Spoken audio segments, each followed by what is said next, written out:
Hi hello నమస్తే welcome back to VV kitchens. నేను మీ వర్ధిని విజయ్. ఈరోజు మన కిచెన్లో గుళ్ళో పెట్టే ప్రసాదం లాంటి దద్దోజనాన్ని ఇంట్లోనే సింపుల్ అండ్ ఈజీగా ఎలా ప్రిపేర్ చేయాలో చిన్న చిన్న టిప్స్తో ఈ వీడియోలో చెప్పబోతున్నానండి. వీడియోని మాత్రం అస్సలు స్కిప్ చేయకుండా కంప్లీట్గా చూడడానికి ట్రై చేయండి. మీరు కనుక వీడియోని స్కిప్ చేశారంటే నేను చెప్పే టిప్స్ అనేటివి మిస్ అవుతారండి. అందుకే వీడియోని స్కిప్ చేయకుండా కంప్లీట్గా చూడడానికి ట్రై చేయండి. మరికొన్ని నైవేద్యం రెసిపీస్ కూడా మన ఛానల్లో అవైలబుల్గా ఉన్నాయండి. మీకు కనుక కావాలనుకుంటే లింక్ డిస్క్రిప్షన్లో ఇస్తాను, మీకు వీలైతే ఒకసారి చెక్ చేసేయండి. మరి ఆలస్యం చేయకుండా ఈ దద్దోజనాన్ని ప్రిపేర్ చేయడం కోసం ప్రాసెస్ స్టార్ట్ చేసేద్దామండి. ముందుగా రైస్ కుక్కర్లోకి 1 కప్పు దాకా బియ్యాన్ని వేసుకోవాలి. ఈ బియ్యం క్వాంటిటీ వచ్చి 1/2 kg వరకు ఉంటుందండి.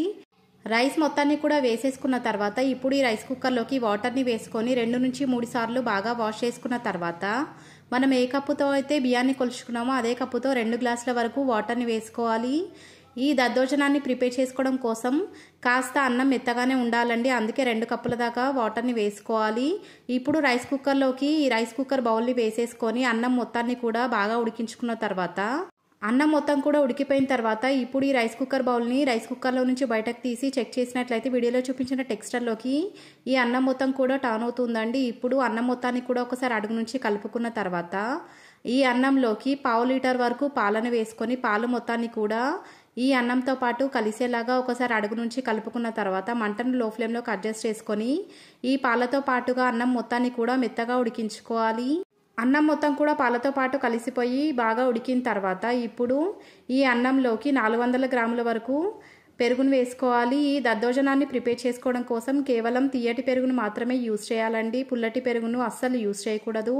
పెరుగు మొత్తాన్ని కూడా వేసేసుకున్న తర్వాత ఈ పెరుగు మొత్తాన్ని కూడా అన్నంతో పాటు కలిసేలాగా ఒకసారి అడుగు నుంచి కలుపుకొని మరొక 5 to 10 minutes పాటు మంటను లో ఫ్లేమ్లోకి అడ్జస్ట్ చేసుకొని మాత్రమే మధ్య మధ్యలో కలుపుకుంటూ ఈ పెరుగు మొత్తంతో పాటు అన్నాన్ని కూడా ఉడికించుకోవాలి. ఇలా మనం పాలని పెరుగుని వేసుకొని సపరేట్గా ఈ అన్నాన్ని ఉడికించుకోవడం వల్ల దద్దోజనం చల్లారిన తర్వాత కూడా గట్టిగా అవ్వకుండా ఉంటుందండి. అలా గట్టిగా అవ్వకూడదంటే ఇలా మనం పాలను వేసి ఒకసారి పెరుగును వేసి మరొకసారి ఈ అన్నం మొత్తాన్ని కూడా బాగా ఉడికించుకోవాలి.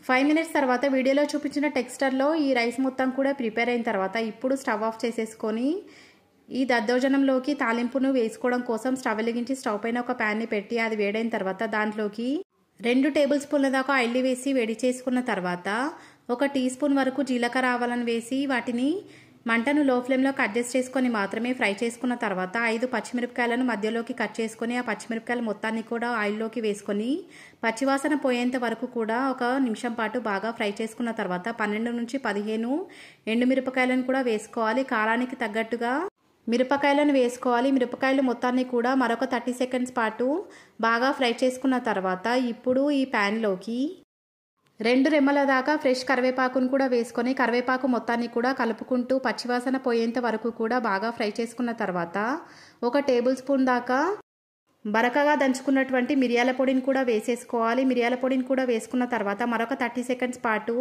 ఈ ఆయిల్లో మిరియాల పొడిని కూడా బాగా ఫ్రై చేసుకోవాలి.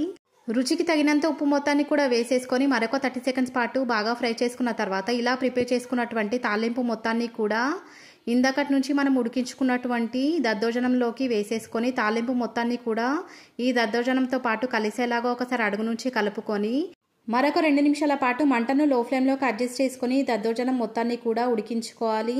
2 నిమిషాల తర్వాత స్టవ్ ఆఫ్ చేసేసుకొని ఇలా ప్రిపేర్ చేసుకున్నటువంటి దద్దోజనాన్ని ఒక సర్వింగ్ బౌల్లోకి ట్రాన్స్ఫర్ చేసుకుని దేవుడికి నైవేద్యంగా నివేదించి వేడివేడిగా తినేయొచ్చండి. ఈ దద్దోజనం టేస్ట్ మాత్రం అచ్చంగా గుళ్ళో పెట్టే ప్రసాదం లాగే ఉంటుందండి. మీరు కనుక ఈ దద్దోజనాన్ని ప్రిపేర్ చేసి మీ ఇంట్లో వాళ్ళకి కనుక పెట్టారంటే ఏ గుడి నుంచి ప్రసాదంగా తీసుకొచ్చామని అడగడం మాత్రం ఖాయమండి. అంత సిమిలర్ టేస్ట్గా ఈ దద్దోజనం టేస్ట్ అనేది ఉంటుంది. మీకు కనుక కావాలనుకుంటే ఈ దద్దోజనం పైన దానిమ్మ గింజలతో లేదా ఫ్రై చేసుకున్నటువంటి కాజులతో కూడా గార్నిష్ చేసుకోవచ్చు.